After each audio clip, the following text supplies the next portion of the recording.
Where Episode 1 onboarded the viewer and turned them into an agent, Episode 2 calibrates the system. Whereas Cassa was about learning the rules of Cassian's world, the follow-up That Would Be Me asks a sharper question. Who can actually move through it cleanly? We see the trader, the courier, the cop, the son, the spy, each trying to slide through Ferrix's gears without jamming them. And by the final cut, from Willie's cheery proverb to Cassian striding the breaker's yard, the answer comes clear.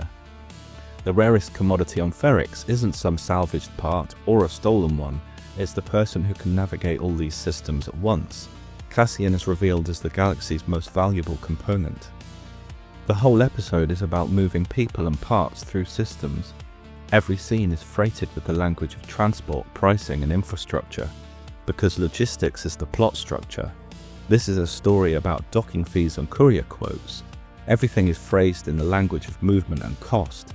60 credits to park a ship, shuttles stacked in holding patterns, Luthen's 2.3 clicks, Zan haggling over immediacy and discretion, keep the engine running, Willie's sermon about boosters and add-ons, even Pre Mor framed their raid as a pincer. It's all timetables, tariffs, movements and freight. Which is slightly brilliant. The rebellion here isn't mythic, it's managerial. Whoever masters routes and ledgers beats whoever masters the force. This is a supply chain thriller. Whoever controls borders, schedules and prices controls fate. Sound is part of that system too. Ferrix and Pre Mor rule through opposite soundscapes.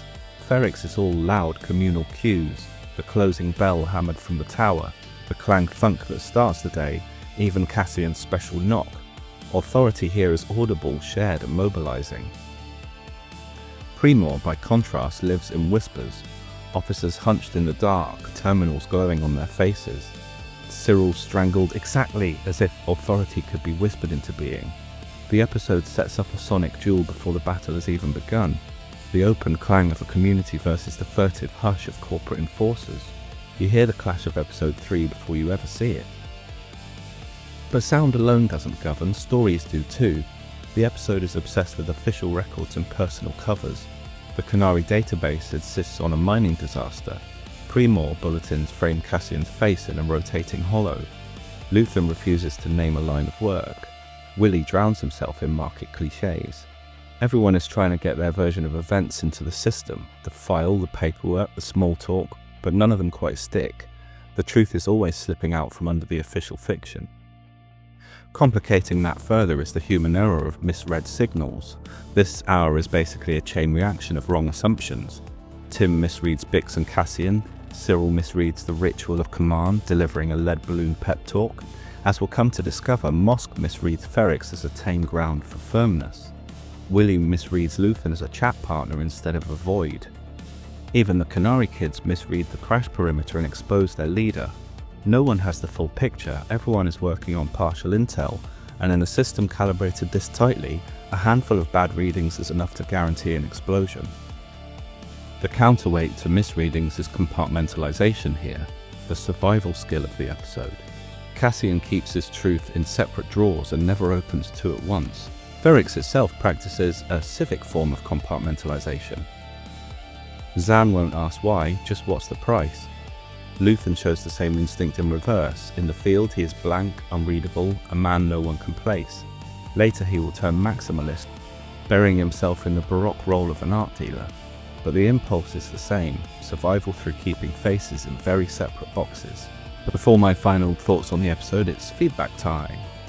Have I missed anything? Have I misinterpreted anything? I'm always interested in feedback to go into these end of episode videos. The weird and angry stuff I just delete now, people claiming I'm making it all up because subtext isn't real, or just furiously ranting about how I'm wrong about everything without the ability to back up with words or provide alternatives. These people aren't welcome in the lounge. If your feedback is evidenced, or hell, just reasoned through intelligently, is welcome. So firstly, Cassian's living arrangements. I loved my Daryl Dixon comparison, and I do think they are similar archetypes, but it's actually ambiguous if he lives out in his junkyard starship or at home with Marva. Grievous Angel and Mariah Bull believe it's more of a bolt hole, somewhere he stashes stuff, goes to be alone, maybe takes the ladies.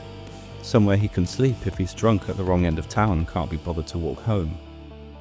Colley thinks Cassian sleeps at home rarely and usually stays in the ship, and points out that Gilroy described Cassian as someone who sleeps in his car. To be honest, the Gilroy comment does swing it a little bit for me, but I don't really like taking context from outside of the text, you know. So looking at the scene again, yes, his bed's unmade, but is that because he did sleep there that night or didn't? Despite the presence of the bantha, the worktop is covered with what looks like tools or weapon parts maybe, which could easily have been related to a hobby of teenage Cassian, or be something he still tinkers with. I think this is still ambiguous unless there are further clues throughout the season. In terms of the aliens on the crashed ship, I don't think this is ambiguous. I think I was just wrong. I think they're just humans, as pointed out by No Thank You and David Flores. Looking closely, I think you can tell the yellow is residue. It's powdery, uneven, and you can even kind of make out a range of skin colours underneath the yellow. So yeah, coolant leak perhaps? Were they coming back to Canary to finish the job by dumping chemicals into the air to make sure nobody could tell their stories? I'm not going down the rabbit hole of who exactly they were or what they were doing there. Republic soldiers in CIS uniforms is what everyone says, and that's where it starts to get complicated. And I'm not a massive Star Wars head, believe it or not, but I do believe this is meant to just be ambiguous on purpose. But the show gives you loads of conflicting clues here and then refuses to solve them. For the kids, this isn't supposed to be legible. They don't know uniforms, they don't know factions and politics. It makes the scene feel like a folk memory instead of military history. The crash becomes a ghost story, not a case file.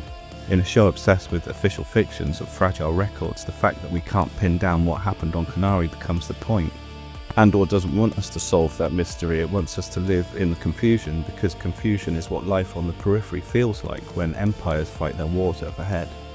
Dang Huang points out that Mosk and Cyril's briefing session mirrors the one Cassian and Jin give in Rogue One. Be interesting to see if I remember this by the time I get there.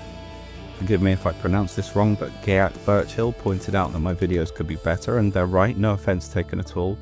I'm really just a writer and not a video editor, but the more I make, the better I'll hopefully get.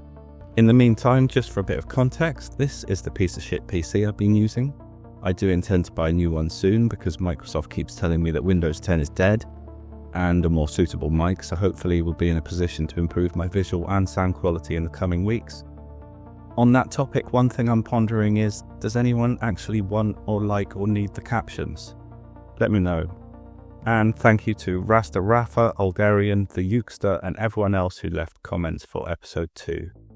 Taken together, the episode feels like a calibration run. Episode 1 taught us who Cassian is under pressure.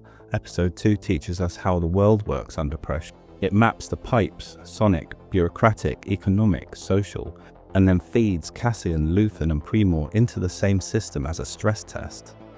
By the final shot, the valves are open, the pressure has equalized. Episode 3 is going to be the water hammer, the blowback when everything in this careful system collides.